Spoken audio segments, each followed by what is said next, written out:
नाजुक रिश्तों, नाजुक रिश्तों, नाजुक रिश्तों। साईं नाजुक रिश्तो फिल्म सां तव्हांजो कहिड़ो नाजुक रिश्तो रहियो? मुंहिंजो नालो योगेश चुगानी आहे। नाजुक रिश्तो सोशल सब्जेक्ट ते ठहियल सभिनी खां सुठी पिक्चर आहे ऐं सिंधी लैंग्वेज खे सपोर्ट करण लाइ पाण खे इहा पिक्चर ॾिसणी घुरिजे। मुंहिंजो हिन में विलन जो रोल आहे ऐं सभिनी कलाकारनि ॾाढी महिनत कई आहे। डायरेक्टर, टेक्निकल डायरेक्टर सभिनी ॾाढी महिनत कई आहे। हिन पिक्चर खे ॾिसी करे सिंधी लैंग्वेज खे सपोर्ट कयो, बसि हीअ हिकु पंहिंजी गुज़ारिश आहे। जय झूलेलाल। सचमुच इहा ॾिसण जहिड़ी फिल्म रहंदी, छो जो जीअं तव्हां त ॿुधायो असांखे इहा ख़बर न हुई त तव्हां हिन फिल्म में विलन जो रोल कयो आहे। दर्शकों, हीरो जो इन फिल्म में विलन जो रोल करे त माना उन में टेक्निकल ऐं डायरेक्शन ज़रूरु हूंदी। मां सचमुच तव्हांखे वाधायूं ॾियणु चाहींदुमि, छो जो तव्हां जहिड़ो हीरो खे विलन ठाहियो वियो आहे। पक इहा फिल्म ॾिसण जहिड़ी आहे, मां बि ॾिसंदुमि, तव्हां बि ज़रूरु ॾिसंदा। नाजुक रिश्तो, साईं तव्हां इहा फिल्म ॾिठी, नाजुक रिश्तो तव्हांखे कीअं लॻी?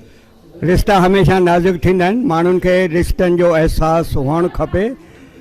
पाक पवित्र रिश्तनि जी अहसास जी ज़रूरत आहे, जेको इहा फिल्म संदेश ॾिए थी। इहा फिल्म तव्हांखे कीअं लॻी? ज़ोरदार। ए दर्शक सां गॾु असांजे समाज जा अॻवान, साईं तव्हां नाजुक रिश्तो फिल्म ॾिठी, तव्हांखे कीअं लॻी? पिक्चर तमामु ॾाढी सुठी आहे ऐं मां इएं समाज खे इएं मैसेज ॾींदुमि त अगरि अहिड़ी पिक्चर, अगरि पंहिंजी आपसी दुश्मनीअ करे पंहिंजे कंहिं बि ॿारनि जे पंहिंजो मन न टोड़ीनि, ऐं इन करे इहा पिक्चर असांखे ॾाढी वणी ऐं शायदि असां मां पंहिंजी पूरी फैमिली खे हिते वठी ईंदुमि। हिकु सुठो मैसेज समाज जे लाइ हिन पिक्चर थ्रू ॾिनो वियो आहे ऐं अहिड़ियूं पिक्चरूं सचपच ठहनि त असांजे समाज में कुझु त फ़र्क़ु अची सघंदो आहे। हिन पिक्चर जे डायरेक्टर नरेश उधाणीअ खे ऐं चंद्र सावनाणीअ खे ख़ूब ख़ूब वाधायूं थी ॾियां। अॻिते वधनि ऐं सिंधी समाज खे हमेशह राह ॾेखारींदा रहनि। मूंखे ॾाढी पिक्चर ॾाढी दिलि सां लॻी आहे मूंखे, सम्झो, ऐं हर हिकु कलाकार पंहिंजो पंहिंजो रोल ॾाढो सुठो अदा कयो आहे। हीउ पहिरियों दफ़ो मां ॾिठो आहे कि सिंधियुनि में बि एतिरी कला आहे, उभरी आई आहे, सम्झो, ऐं इहो मैसेज ॾाढो सुठो वेंदो ऐं मां चाहींदुसि कि सिंधी समाज जो हर व्यक्ति इहा पिक्चर ॾिसे, सम्झो। खूब खूब धन्यवाद, thank U.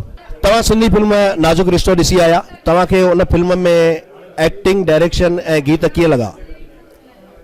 It was really awesome.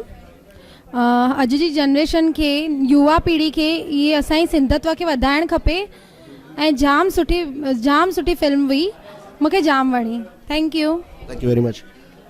नाजुक रिश्तों, नाजुक रिश्तों, नाजुक रिश्तों।